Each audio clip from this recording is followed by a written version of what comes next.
بسم الله الرحمن الرحيم. اعوذ باللہ السمیع العلیم من الشیطان الرجیم بسم اللہ الرحمن الرحیم وبہ نستعین وخیر معین. محترم ناظرین، السلام علیکم ورحمۃ اللہ وبرکاتہ. آپ کے درمیان پھر سے ایک بار حاضر ہوا ہوں. پروردگار عالم کی کس انداز سے عبادت اور اس کا شکر ادا کرنا ہے.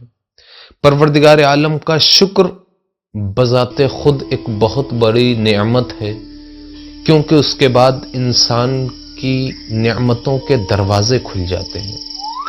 لہذا پروردگار عالم ارشاد فرما رہا ہے وَإِذْ تَأَذَّنَ رَبُّكُمْ لَإِن شَكَرْتُمْ لَأَزِيدَنَّكُمْ.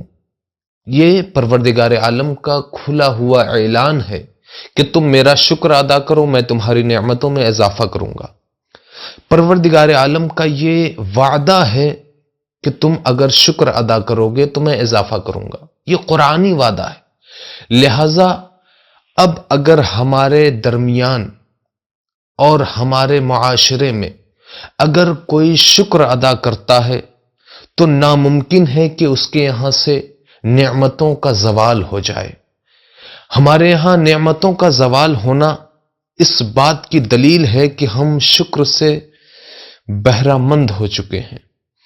لہذا ہمیں شکر ادا کرنا چاہیے پروردگار عالم کا، کیونکہ پروردگار عالم کا جو شکر ادا کرتا ہے، مولا کائنات نہج البلاغہ میں ارشاد فرماتے ہیں کہ پروردگار اسے غنی کر دیتا ہے.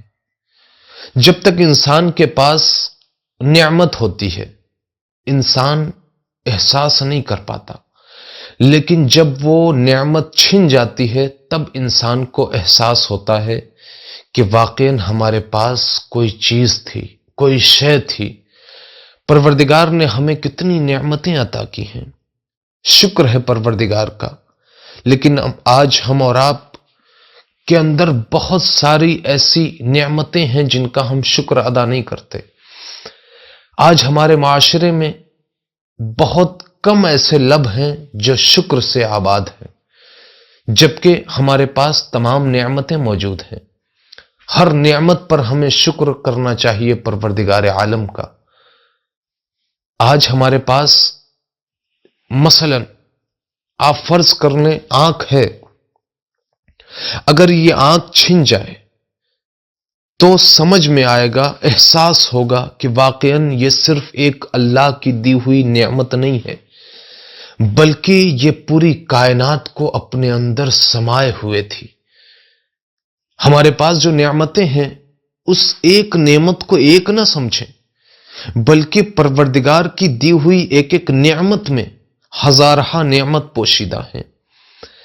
ہم اور آپ پروردگار کی بے انتہا اور لاتعداد نعمتوں کو کھانے کے باوجود بھی آج ہم پروردگار عالم کے شکر ادا نہیں کرتے، جس کے نتیجے میں آج جو نعمتیں ہمارے پاس موجود ہیں وہ بھی اپنی اثر پذیری سے محروم ہیں. آج ہمارے درمیان اولاد ہیں لیکن بات سننے کے لیے تیار نہیں ہے، عزیز و اقارب ہیں لیکن وہ بے مروت ہو چکے ہیں. ہمارے پاس مال و دولت ہے لیکن اضطرابی کیفیت آ چکی ہے. ہمارے پاس قدم قدم پر اسکول، مدرسہ، یونیورسٹی بنے ہوئے ہیں، لیکن پھر بھی ہمارے درمیان سے آج ادب کا خاتمہ ہوتا جا رہا ہے.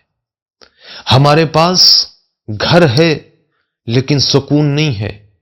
ہمارے پاس آج جغرافیائی فاصلے مٹ چکے ہیں، ختم ہو چکے ہیں، لیکن ایک دوسرے سے لوگ دور ہوتے جا رہے ہیں. کیوں؟ کیونکہ جب کوئی نعمت ہمیں ملتی ہے تو ہم اور آپ خوشی سے جھوم اٹھتے ہیں اور بھول جاتے ہیں، جبکہ پروردگار عالم کہتا ہے کہ تم مجھے یاد کرو، تم اس کا شکر ادا کرو. اور قرآن کے بعد نہج البلاغہ میں مولا کائنات ارشاد فرماتے ہیں کہ جب تمہیں کوئی نعمت ملے تو تم اس پر خوش نہ ہو، بجائے خوش ہونے کے تم پروردگار کا شکر کا سجدہ ادا کرو۔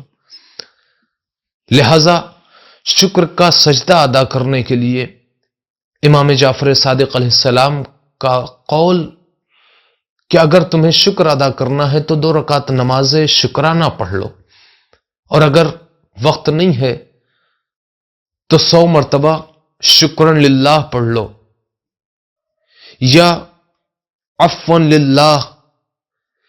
ان سب کو شکر ادا کرنے کے بہت سارے طریقے ہیں، لیکن ہم جب سجدے شکر میں جائیں تو ہم اپنے اعتبار سے دیکھیں کہ پروردگار عالم کا کتنا وسیع سجدہ ہونا چاہیے، کتنا لمبا سجدہ ہونا چاہیے، کتنا طولانی سجدہ ہونا چاہیے۔ کیا کر رہے ہیں؟ سجدے شکر ادا کر رہے ہیں۔